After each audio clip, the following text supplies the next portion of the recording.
کہ جادو خود بخود آپ کی آیت سن کر ختم ہو جائے. جادو کے زور کا توڑ یہ ہے. اور اگر کوئی جماعت آپ کے خلاف یہ کر رہی ہو اور آپ کو اطلاع مل جائے تو آپ یہ تلاوت کریں. تلاوت یہاں ہوگی، قیامت وہاں ہوگی. کیا کمال ہے. پورے قرآن کی آیتوں میں ایک خاص آیت ہے. اور کس وقت پڑھوں اور کتنے دن تک پڑھوں؟ جب تک یہ والا مطمئن نہ ہو جائے. پڑھتے رہیے. کون سی لمبی آیت ہے. جتنی بار چاہیں پڑھیں. اگر تعداد بیان کرتے تو ہم گنتی میں لگ جاتے. کہاں ترجمہ کہاں مفہوم، ہم گننے بیٹھ جاتے. ایک دفعہ ہو گئی، 2 دفعہ ہو گئی، 3 دفعہ ہو گئی. نہیں. اللہ الرحمن الرحیم. کیا نام بتائے؟ عزازیل. تو عزازیل تو عبرانی زبان کا لفظ. امام رضا علیہ الصلوۃ والسلام کی روایت کے اعتبار سے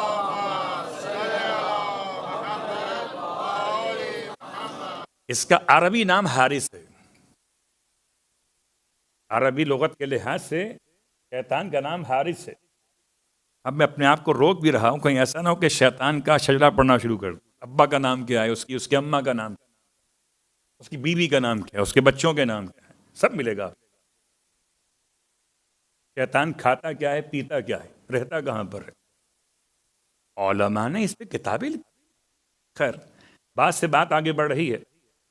تو اگر تلاش کیجئے کسی ایسے انسان کو جس کے بارے میں آپ کے پاس کوئی علامت پروف نہ ہو کہ یہ مسلمان ہے کہ نہیں ہے. تو اب اس کچھ کو نہیں جانتے کافر ہے یا مسلمان، حکم کیا ہوگا؟ بہت آسان کر دیا شریعت مقدسہ نے، ورنہ زندگی عذاب ہو جاتی. اس کا حکم طہارت ہے. اس کے بارے میں علم نہ ہو اور علامت مسلمان اس سے ظاہر بھی نہ ہو رہی ہو. جب علامت ظاہر ہو جائے پھر تو بات ہی ختم ہو جاتی. بات تو وہیں تک ہے نا کہ علامت نہیں ہے. جب علامت نہیں ہے تو کیا کہیں اسے؟ اس سے ہاتھ لگا، اس سے ہاتھ ملا لیا، سیٹ پہ ساتھ بیٹھا ہوا ہے، ایئرپورٹ پہ آپ بیٹھے ہوئے، ویٹنگ ایریے میں، لاؤنج میں بیٹھے ہوئے آپ کے ساتھ کوئی آگے بیٹھ گیا، اس سے ہاتھ ملا لیا. آپ نہیں جانتے مسلمان ہے غیر مسلمان ہے. کوئی علامت، کبھی نام پوچھ لیں شاید نام سے بات واضح ہو جائے. کبھی کبھی نام کا پوچھ لینا بھی بہت سے مسئلوں کو آسان کر دیتا ہے. مگر ہر ایک اپنا نام بتاتا کہاں ہے. وہ نام پوچھا تھا معصوم نے ملحد سے، زندیق سے، مادہ پرست، خدا کے وجود کے منکر سے. تو نام بتائے بغیر اٹھ کے چلا گیا. باہر جا کے تو بڑے زیادہ وہ کرتا تھا کہ میں ابھی جاتا ہوں، یہ کیا ان کے امام ہیں اور کیا ان کا نام ہے، میں ابھی ان سے مناظرہ کرتا ہوں. جب نام پوچھا مولانا تو نام کا جواب دیا بغیر اٹھ کے چلا گیا. لوگوں نے پوچھا مناظرہ جیتے یا ہار گئے؟ کہتا مناظرہ ہوا ہی نہیں. حالانکہ مناظرہ تو ہو گیا تھا. کیا مطلب؟ کیا انہوں نے نام پوچھ لیا؟ تو پھر کیا میں نام اگر بتاتا تو کیا بتاتا؟ نام تو عبداللہ ہے. عجیب مسلمان ہیں. رسول کے والد کا نام کیا ہے؟ عبداللہ. جو اللہ کو ہی نہ مانتا ہو وہ عبداللہ کیسے ہو سکتا ہے؟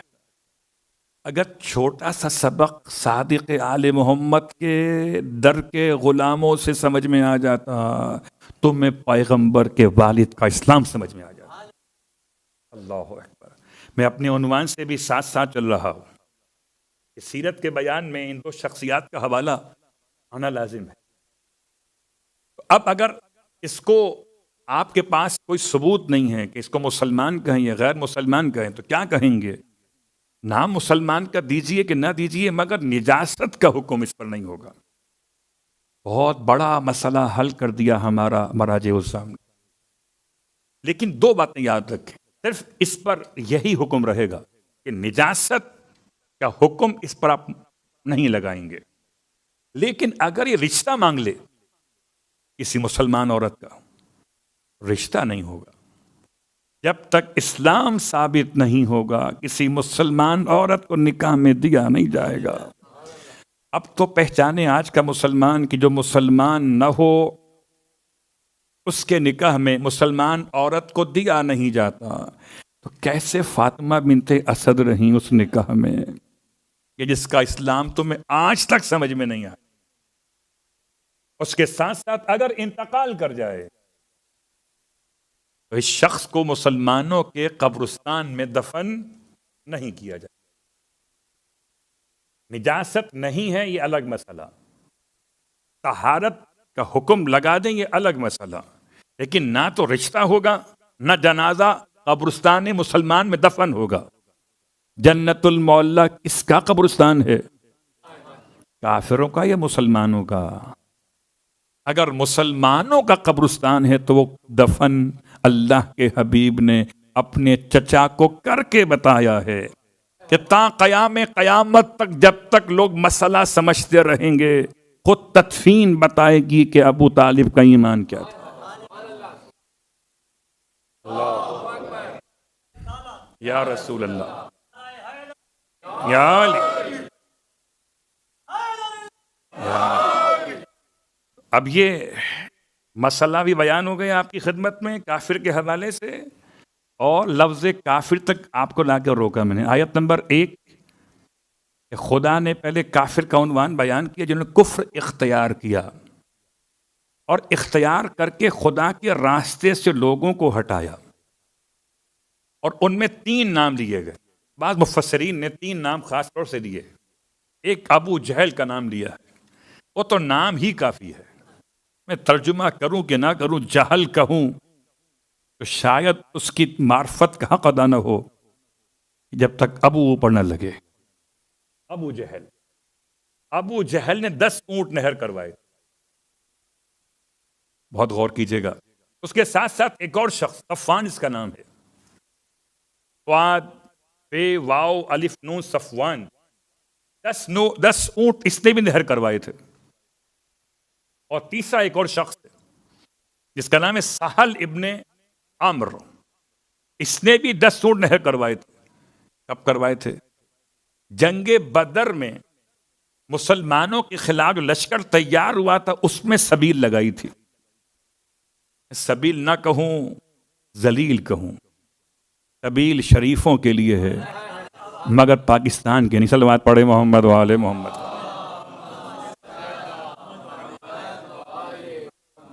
تو ان کے یہ سارے محنتیں اکارت چلی گئیں. الذین کفروا، لیکن ہم یہ سمجھتے ہیں کہ یہ اپنے مقام پر کفر اختیار کرنے والے، خدا کے راستے سے لوگوں کو روکنے والے، خدا نے ان کے نتیجے اعمال کو بیان کیا. اضل اعمالہم، اللہ نے ان کے اعمال حب کر لیے، وہ اونٹ بیکار چلے گئے. کہ اگر کوئی مسلمان ہو کر پیغمبر کی وفات کے بعد مرتد ہوا تو خدا نے اس کے وہ اعمال جو پیغمبر کے ساتھ کیے تھے اس نے وہ حب کر لیے. تو پہلا مسئلہ واضح ہو گیا. آیت نمبر 2 میں پھر پروردگار نے صاحبان ایمان کو بیان کیا. ایمان اجمال، عمل صالح، ایمان تفصیل. ایمان تفصیل کا مطلب کہ آمنو بما نزل علی محمد، ایمان لے کر آؤ. یا ایمان لے کر آئے وہ صیغہ ماضی، وہ ایمان لے کر آئے کس پر؟ جو محمد پہ نازل کیا گیا. جو پیغمبر پہ نازل کیا گیا سب پر ایمان لے کر آئے. گھر میں نازل ہوا تب بھی ایمان لائے، میدان میں نازل ہوا تب بھی ایمان لائے، اکیلے میں آیا تب بھی ایمان لائے، سب کے سامنے آیا تب بھی ایمان لائے، جیب سے پیسے گئے تب بھی ایمان لائے. جیب میں پیسے آئے پھر تو ایمان لائے ہی لائے. صلوات پڑھے محمد و آل محمد. اور آسان، کسی کو پیسے بھی ملے ایمان بھی ملے تو ہم خرما ہم ثواب.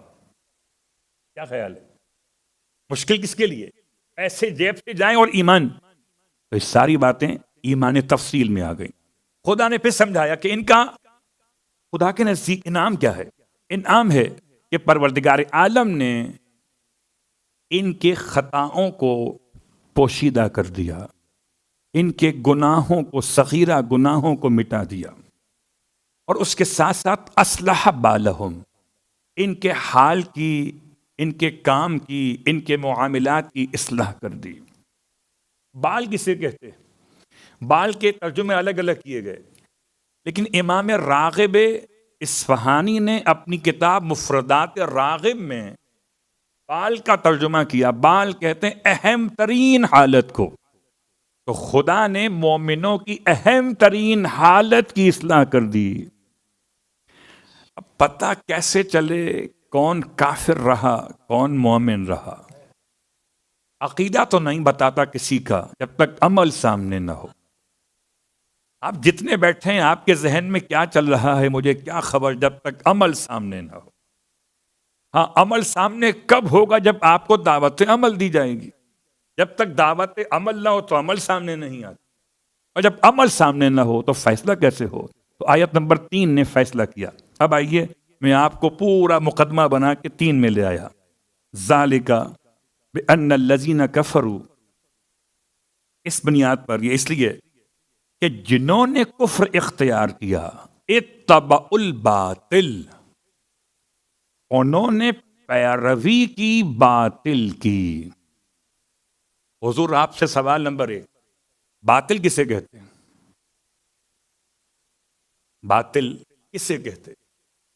فضولیات کو، بے مقصد کو، اور بہت پرانی اردو اٹکل پچو کو. باطل کسے کہتے ہیں؟ جس کا مقصد نہ ہو، اس کا فائدہ نہ ہو، جو گمراہی کی بنیاد پر ہو، اسے باطل کہتے ہیں. میں تو یہ سمجھتا ہوں جس سے باطل سمجھ میں نہ آئے وہ یہ سمجھ لے جو حق کے مقابل آئے اسے باطل کہتے ہیں. اب چاہے عمل ہو یا عامل ہو، حضرت ہو یا محترمہ ہو، جو حق کے مقابل آئے اس سے باطل کہتے ہیں. اور اب جو باطل کے پیچھے چلے اسے کافر کہتے ہیں. تو اب یہ مت دیکھنا پیچھے چلنے والے کی ریش کتنی دراز ہے، یہ مت دیکھنا آگے چلنے والے کی زلفیں کتنی دراز ہیں. نہ اس کی زلف دیکھو نہ اس کی ریچھ دیکھو، دیکھو کہ پیروی کس کی کر رہا ہے. آج کے دور میں تو بہرحال بہت ساری باتیں سمجھنا شاید آسان بھی ہیں، مشکل کے ساتھ ساتھ، لیکن وہ دور بڑا عجیب تھا جہاں جنگ صفین ہے، اور جنگ صفین، جنگ جمل، جنگ نہروان، اتفاق سے تینوں جنگیں ایسی ہیں کہ ان تینوں جنگوں میں باطل اور حق کا فیصلہ کرنا اتنا آسان نہیں ہے. کہ نماز وہاں بھی ہو رہی تھی، نماز یہاں بھی ہو رہی تھی، تلاوت قرآن وہاں بھی ہو رہا تھا، تلاوت قرآن یہاں بھی ہو رہا تھا، وہاں بھی اذان و اقامت تھی، یہاں بھی اذان و اقامت تھی، وہاں بھی سجدوں کے نشان تھے، یہاں بھی سجدوں کے نشان تھے. کس کو حق کہیں اور کس کو باطل کہیں، یہ بیچ میں کھڑے ہونے والے فیصلہ کیا کریں گے؟ جب دیکھا صف اول کے نمازی اس طرف کھڑے ہیں اور صف اول کا امام اس طرح کھڑا ہے. اب یاد رکھیں سارے نمازی مل کر بھی آ جائیں تو امام کے برابر تو نہیں ہو سکتے. حیرت ان پر ہے جو نمازیوں کو دیکھ کر امام کو سمجھ نہ پائے. ان میں سے ایک شخص نے ہمت کی، آیا مولا کائنات علی ابن ابی طالب علیہ السلام کے پاس،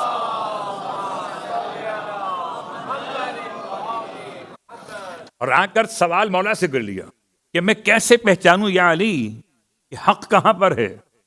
یہاں نمازی ریش دراز سجدے کے نشان، ایک طرف آپ کھڑے ہوئے ہیں، وصی رسول، زوج بطول، حسنین کے والد، مومنوں کے امیر، متقین کے امام، جنت جہنم کے بانٹنے والے، جاؤں تو کہاں جاؤں؟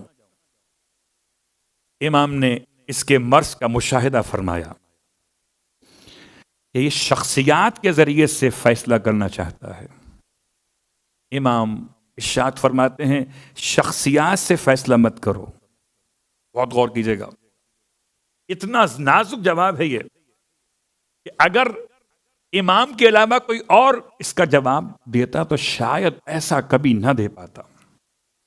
فرمایا پہلے خود حق پہچان، حق کسے کہتے ہیں، باطل کسے کہتے ہیں. جب حق اور باطل کو پہچان لے تو پھر جو باطل کی پیروی کرے چاہے کوئی بھی ہو پھر جو حق کے ساتھ چلے چاہے کوئی بھی ہو. میں نے اشارے اس لیے مکمل کی کہ شاید کہنے میں مجھے لفظ کا انتخاب کرنا مشکل ہو جائے. اور الاشارۃ تکتفی للعاقل، اور میں آپ کو صاحب عقل خیال کر رہا ہوں. بات واضح ہو رہی ہے. امام علیہ السلام نے معیار دیا کہ پہلے حق پہچانو، باطل پہچانو، پھر جو حق کے ساتھ چلے اس کو صاحب حق کہو، پھر جو باطل کے ساتھ چلے. اللہ اکبر. تو آیت بھی بتا رہی ہے ذالک بان الذین کفروا اتبعوا الباطل. تو پتہ چلا خالی کافر ہونا انسان کی پہچان نہیں بنے گی جب تک کہ باطل کی پیروی نہ کرے. وَأَنَّ الَّذِينَ آمَنُوا اتَّبَعُوا الْحَقَّ مِنْ رَبِّهِمْ. کیا کمال ہے. آیت کے الفاظ اتنے سجے ہوئے ہیں. باطل کہا تو کسی کی طرف نسبت نہیں دی، جب حق کہا تو رب کے نام کے ساتھ کہا. باطل کا نہ آگے کوئی نہ پیچھے کوئی، اس کا حسب نسب نہ ہو اسے باطل کہیے، جس کا نسب پاکیزہ ہو اسے حق کہیے. اتبعوا الحق من ربهم. آیت نمبر 3 اگر یہاں تک پہنچیے تو آیت نمبر 2 میں پھر وہ وَهُوَ الْحَقُّ مِنْ رَبِّهِمْ لفظ حق پھر استعمال ہوا تھا سمجھانے کے لیے. یہاں بھی کہا گیا کہ یہ اپنے پروردگار کی طرف سے حق کی پیروی کر رہے ہیں. تو مومن کا فیصلہ اور کافر کا فیصلہ اتباع کرے گی، اور اتباع ہے سنت محمد صلی اللہ علیہ وآلہ وسلم.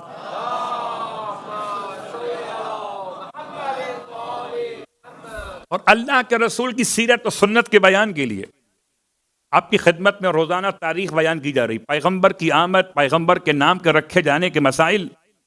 اور آج دل چاہتا ہے کہ پیغمبر کے نام رکھے جانے کے مسائل میں کچھ باتیں آپ کے ساتھ اور شیئر کی جائیں.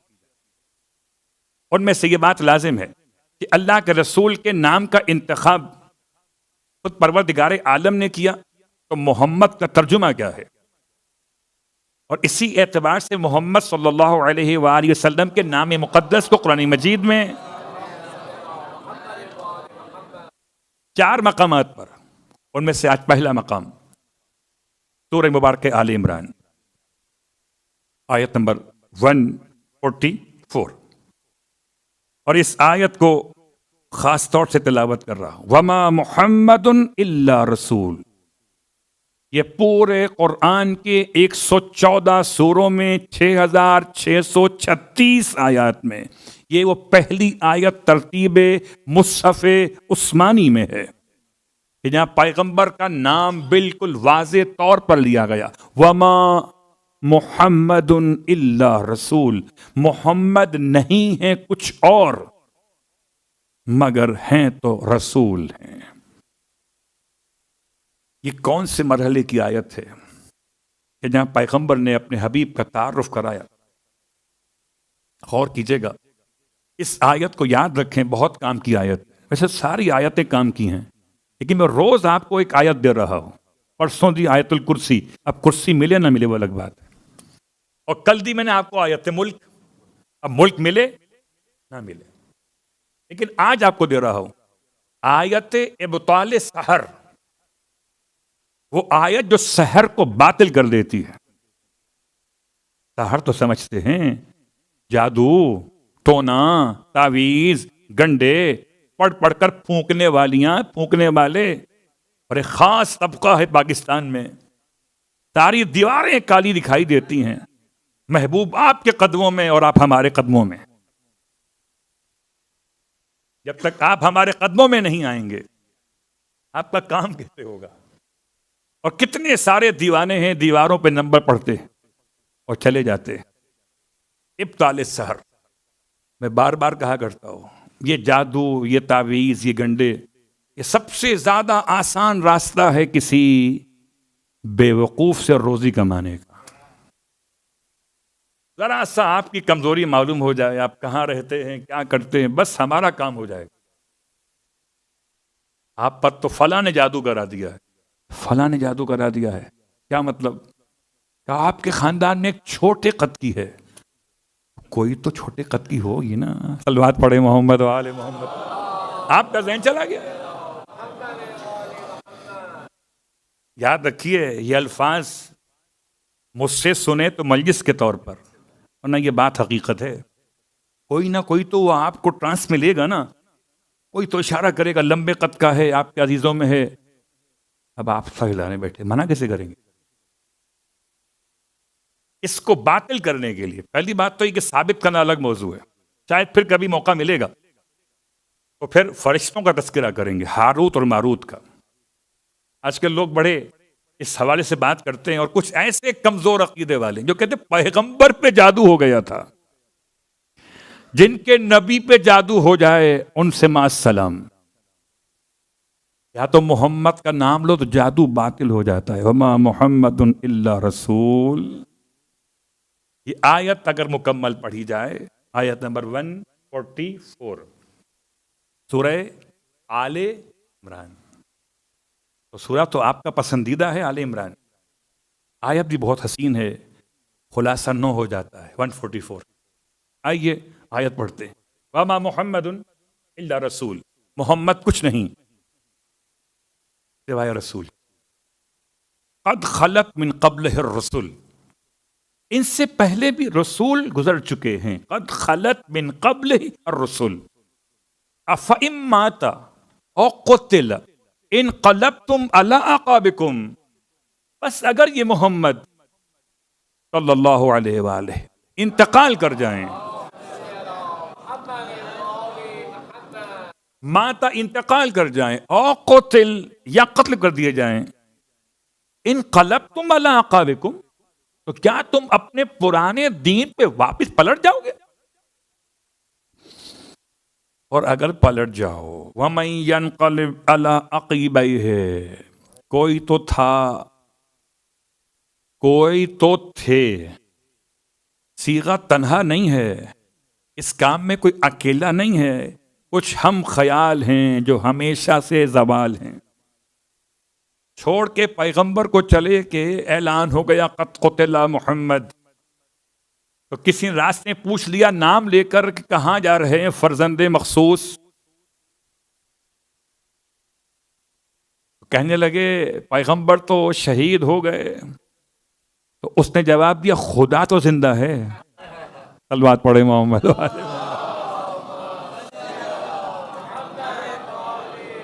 لیا. اس آیت کو بتوجہ حضور قلب کے ساتھ، اس کے معنی کو، اس کے معنی مفاہیم کو ذہن میں رکھتے ہوئے اگر کوئی انسان تلاوت کرے تو سحر کا توڑ یہ ہے، جادو کے زور کا توڑ یہ ہے. اور اگر کوئی جماعت آپ کے خلاف یہ کر رہی ہو اور آپ کو اطلاع مل جائے تو آپ یہ تلاوت کریں. تلاوت یہاں ہوگی، قیامت وہاں ہوگی. کیا کمال ہے. پورے قرآن کی آیتوں میں ایک خاص آیت ہے تو جادو کے توڑ کے لیے تلاش کرتا رہا کتنی بار پڑھوں. لوگ تو پوچھتے ہیں نا کتنی بار پڑھوں اور کس وقت پڑھوں اور کتنے دن تک پڑھوں. جب تک یہ والا مطمئن نہ ہو جائے پڑھتے رہیے. کون سی لمبی آیت ہے، کتنی بار، جتنی بار چاہیں پڑھیں. کسی عالم نے اپنی کسی کتاب میں میری معلومات کے اعتبار سے اس کی تعداد بیان نہیں. اچھا ہی ہوا نا، اگر تعداد بیان کرتے تو ہم گنتی میں لگ جاتے. کہاں ترجمہ کہاں مفہوم، ہم گننے بیٹھ جاتے. ایک دفعہ ہو گئی، 2 دفعہ ہو گئی، 3 دفعہ ہو گئی. نہیں، پڑھو، ایک دفعہ ہی پڑھو، ایسے پڑھو جادو خود بخود آپ کی آیت سن کر ختم ہو جائے. اللہ اکبر. اگر ایک آیت سے جادو کا توڑ ہو سکتا ہے جس میں پورا قرآن نازل ہوا ہو، اس پر جادو کا اثر کیسے؟ اللہ اکبر. یہ سیرت نبی کے حوالے سے ایک آیت بھی تھی آپ کی خدمت میں، وظیفہ بھی تھا جو آپ تلاش کرتے ہیں. اس کو آپ نام دے سکتے ہیں آیت ابطال سحر. وہ آیت جو سحر کو باطل کر دیتی ہے. اور اس کے ساتھ ساتھ مولا کائنات علی ابن ابی طالب علیہ السلام کی شخصیت اور آپ کی وصیت کے الفاظ روزانہ آپ کی خدمت میں کچھ پیش کیے جا رہے ہیں. امام ارشاد فرماتے ہیں یا بنی الحسن والحسین اولا للحق وعملا للاجر، اے میرے پیارے بیٹو حسن اور حسین، 5 وصیت ناموں میں آپ نے مخاطب کیا اور افراد کو بھی، وجمیع ولدی، مولا کے بعض روایات کے لحاظ سے 18 بیٹے، جمیع ولدی، اور یہ وصیت مولائے کائنات کی 80 وصیتوں میں سے، یہ خاص مولائے کائنات کی شہادت سے پہلے ضربت کے بعد کی وصیت ہے۔ تو آپ نے اپنے سارے بیٹوں کو، تو سارے بیٹے آپ کے موجود ہیں، جمیع ولدی، پھر آپ نے مخاطب کے تمام اپنے اہل بیت کو، اہل بیتی، میرے سارے گھر والے، اولاد بھی، سارے گھر والے بھی، گھر والوں میں خواتین بھی ہیں، بچیاں بھی ہیں، اور آپ کے گھر میں کام کرنے والی کنیزیں بھی، سب کے سب، اور جہاں تک میری وصیت پہنچے ان تک میرا پیغام۔ کیا پیغام ہے؟ تقوی پروردگار، اور تقوی پروردگار کے ساتھ ساتھ بعض وصیت ناموں میں امام کا جملہ یہ ملا، وَلَا تَمُوتُنَّ إِلَّا وَأَنْتُمْ مُسْلِمُونَ، یاد رکھو تمہاری موت واقع نہ ہو مگر تم اسلام کی حالت پر باقی رہے ہو۔ یہ قرآن میں 2 مقامات پر آیا ہے، ایک سورہ مبارکہ البقرہ میں اور ایک سورہ مبارکہ آل عمران میں، وَلَا تَمُوتُنَّ، تمہاری موت واقع نہ ہو۔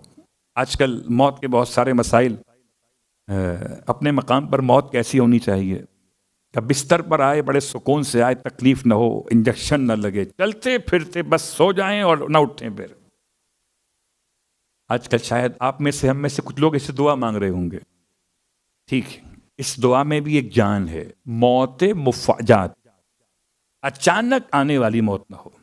اچانک آنے والی موت مجھے اور آپ کو توبہ کا موقع نہیں دیتی۔ اچانک آنے والی موت مجھے اور آپ کو شاید کلمہ تلاوت کرنے کی مہلت بھی نہیں دیتی۔ تو اگر موت مفاجات ہیں تو اس سے تو پناہ مانگنی چاہیے، لیکن اصل جو موت ہے اس کی دعا مانگنا، کہ پروردگار موت ایسی ہو کہ زبان پر کلمہ طیبہ ہو، دل میں محبت شجر طیبہ ہو، تب جا کر کہیں انجام طیبہ ہو۔ اگر دعا مانگنا ہی ہے موت کے بارے میں تو اس طرح مانگیے کہ اللہم اجعل مماتی ممات محمد و آل محمد۔ اور آج دل چاہتا ہے آپ کی خدمت میں ایک ایسی شخصیت کے حوالے سے گفتگو کروں کہ جس نے بڑی دعائیں مانگی ہیں، ایسی دعائیں مانگی ہیں کہ اپنے گھر میں قبر کھود کے رکھی ہوئی۔ ان کا نام ہے نفیسہ۔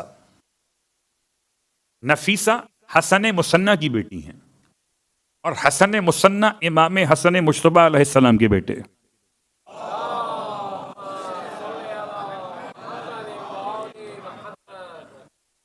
اور ان کا رشتہ ازدواج ہوا اسحاق المؤتمن سے، جو کہ فرزند ہے امام صادق علیہ السلام کی۔ اب ہو سکتا ہے کہ تاریخی لحاظ سے یہ براہ راست حسن مثنیٰ کے بیٹے کی بیٹی ہوں، لیکن بہرحال ہیں حسنی سادات۔ 30 سال تک دعا مانگتی رہیں کہ موت آئے تو حالت روزہ میں آئے، موت آئے تو ایسے آئے کہ خدا سے ملاقات ہو تو افطار کا وقت نہ ہوا ہو۔ واقعاً پیٹ بھرا ہوا انسان خدا سے کیا ملے گا؟ اور آپ سمجھ سکتے ہیں کہ تکلیف بڑھ جاتی ہے انسان کی جسم کی اگر پیٹ بھرا ہوا ہو اور اس وقت انسان کی روح قبض کی جائے، تو شاید ایک اس حوالے سے کہ آسانی پیدا ہو وہ الگ موضوع، مگر ان کی نیت آسانی کی نہیں ہے، خدا سے ملاقات کی۔ 12,000 مرتبہ ختم تلاوت قرآن کیا، اس قبر میں لیٹ کر یا بیٹھ کر جو ان کے اپنے گھر میں تھی۔ گھر میں قبر کا کھودنا ایک الگ موضوع ہے، کفن کا رکھنا ایک الگ موضوع ہے۔ ہمارے یہاں تو لوگ کفن بھی نہیں رکھتے۔ شاید اتنا خوف آتا ہے، میں سمجھتا ہوں قسم بخدا اگر کربلا نہ ہو تو کفن سے بہت ڈر لگے ہم بھی ان کے ساتھ کھڑے ہو جائیں۔ واحد کربلا ہے کہ جہاں سے انسان فخر کے ساتھ اپنا کفن خرید کے لاتا ہے، ورنہ قبلہ کافور کی بو اور ہمارے لیے بڑی مشکل ہو جاتی ہے. ایسی مشکل ہو جاتی ہے کہ کبھی قبرستان سے سیدھے گھر واپس آ گئے، اماں ڈانٹ دیتی، سیدھے کیوں آ گئے، کیا مطلب، اور کہاں جاتے، کسی اور کے گھر سے ہو کر آتے، کیا مطلب، کیا پیروں میں جوتوں میں قبر کی مٹی آ گئی. شاید پرانے زمانے کے لوگ کیا سمجھتے تھے کہ ملک الموت کا جو ولا ہے وہ قبرستان میں ہے. میں احترام سے کہوں گا، ولا کہوں گا نا آپ کے یہاں، تو اب وہاں سے اگر آئیں گے تو سیدھا سیدھا پیچھے پیچھے آ جائے گا، تو کہیں اور سے ہو کر آئے تو وہاں چھوڑ کے آپ اس کو یہاں آ جائیے. صلوات پڑھے محمد والے محمد.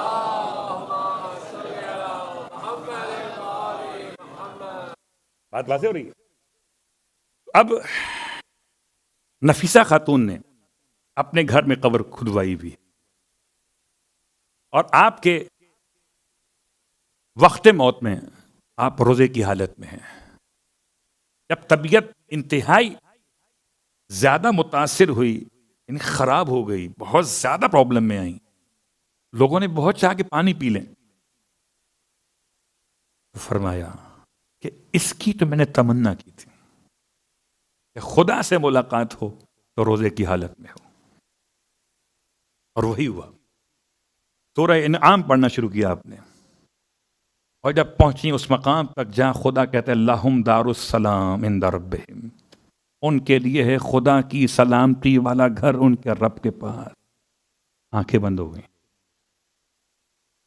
آپ کے شوہر اسحاق المعتمن نے آپ کو دفن کیا، یہ مصر کا واقعہ ہے، آپ کو دفن کیا مگر امانتاً دفن کیا، جیسے ہی موقع ملے گا بعد میں جنت البقیع میں لے جا کے دفن کریں گے. جب آپ کے اس ارادے کی اطلاع وہاں کے افراد کو ہوئی تو اہل مصر نے اتنا گریہ کیا، اتنا زیادہ روئے، اتنا فریاد کی، خدا کے لیے ہمیں محروم مت کیجیے. اسحاق فیصلہ کر چکے تھے کہ اپنی شریک حیات کے جنازے کو مدینہ شفٹ کریں گے. حالت خواب میں رسول خدا کی زیارت ہوئی اسحاق کو. فرمایا بیٹا اسحاق، نفیسہ کو اسی شہر میں دفن کر دو تاکہ خدا کی طرف سے رحمتیں برکتیں اس شہر میں نازل ہوتی رہیں. اللہ اکبر. ایک نفیسہ، اور آپ دل چاہتا ہے کہ اس نفیسہ کا مقام اگر یہ ہے جو امام حسن کی پوتی یا پڑ پوتی ہیں، تو آمنہ خاتون کا مقام کیا ہو. میں نے چاہا کہ سیرت کے بیان کو آخر مصائب سے متصل کرنے کے لیے یہ روک کے رکھا تذکرہ آمنہ. انشاءاللہ کل جناب عبداللہ پر بات آگے بڑھائیں گے، آج جناب آمنہ کی بات ہے. اپنی ماؤں کے بارے میں آپ کتنا جانتے ہیں؟ پیغمبر کی ماں کے بارے میں کتنا جانتے ہیں؟ سب سے بڑے معصوم کون ہیں؟ پیغمبر اکرم. ان سے بڑا معصوم کوئی نہیں پروردگار کے علاوہ. تو بعد از خدا بزرگ، ان کی ماں کا نام آمنہ ہے. تو آمنہ کون ہے؟ آپ کا نام رکھا کس نے آمنہ؟ آپ کا خاندان، آپ کی والدہ کا نام برہ، زیر کے ساتھ برتن، بے رے گولتے، یا برتن بے پر زبر. اور اس دونوں کے معنی میں کیا فرق ہے؟ نیکی یا نیکی کرنے والی. ترجمہ کیا بنا؟ نیکی یا نیکی کرنے والی، برہ یا برہ. بنت عبد العزا. اور جب آپ کا نکاح حضرت وہب سے ہوا تو واقعاً حضرت وہب جناب آمنہ کے والد بڑے عظیم انسان تھے، اور اس عظیم انسان، حسین و جمیل انسان کی خوبصورتی، اللہ اکبر. کہتے ہیں کہ دونوں حضرت ہاشم کی اولادوں میں سے ہیں، دونوں قریش ہیں، وہب بھی اور برہ بھی. اور جب نکاح منعقد ہوا تو پروردگار نے اس خانوادے پر کیا لطف و کرم کیا. اب دونوں اظہار شفقت و محبت میں شریف خاندانوں میں شرافت کی محبت ہوتی ہے، اور غیر شریف خاندانوں میں محبت بھی شرافت کی نہیں ہوتی، ضلالت کی ہوتی ہے۔ احترام کیا جاتا ہے شریک حیات کا، رفیق حیات کا۔ حضرت برہ نے حضرت وہب کا احترام کیا، حضرت وہب نے جناب برہ کا احترام کیا، اور خدا نے پہلی اولاد آپ کو عطا کی بیٹی کی شکل میں۔ اور جیسے ہی حسین بیٹی کو حضرت برہ سلام اللہ علیہ نے حضرت وہب علیہ السلام کی آغوش میں دیا، تو آپ نے بیٹی کے چہرے کو دیکھا، چومنا شروع کر دیا۔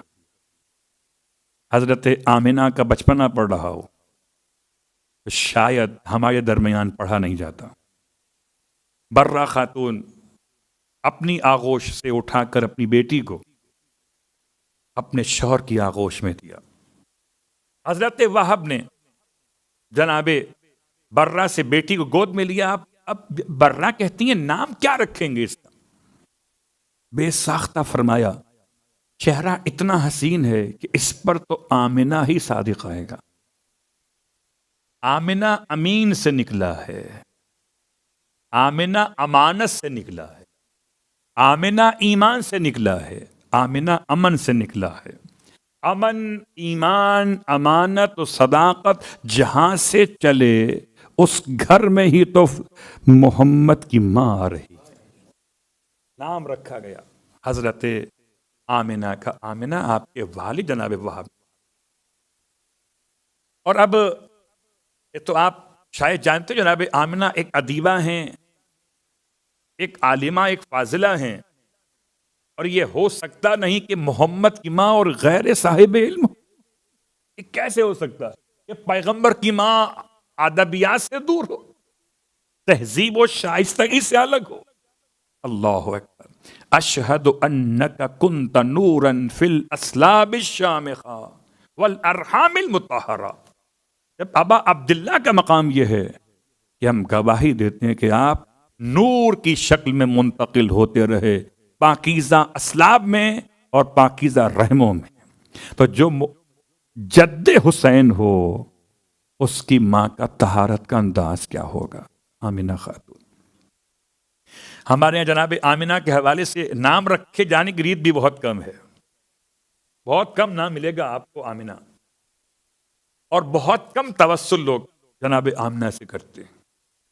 توسل کیسے کیا جائے جناب آمنہ سے؟ تو جناب آمنہ سے توسل کرنے کا طریقہ سننا چاہیں گے یا تھک گئے؟ چھوڑ دیتا ہوں۔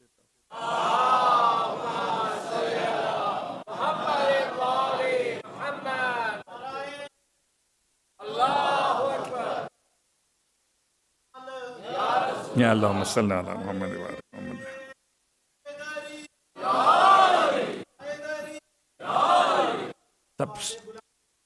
اللہم صلی علی محمد۔ روزہ کھول کے آنکھیں بیٹھے ہیں تو آنکھیں تو بند ہوں گی، روزہ کھل گیا تو آنکھیں بند۔ تو اب اتنے سارے آپ نے درود پڑھوا دیے کہ آنکھیں کھل گئیں۔ جب آنکھیں کھل گئیں تو اب سمجھیں، جب آپ کی ماں کی قدموں کے نیچے آپ کی جنت ہے تو پھر اس ماں کا مقام کیا ہے؟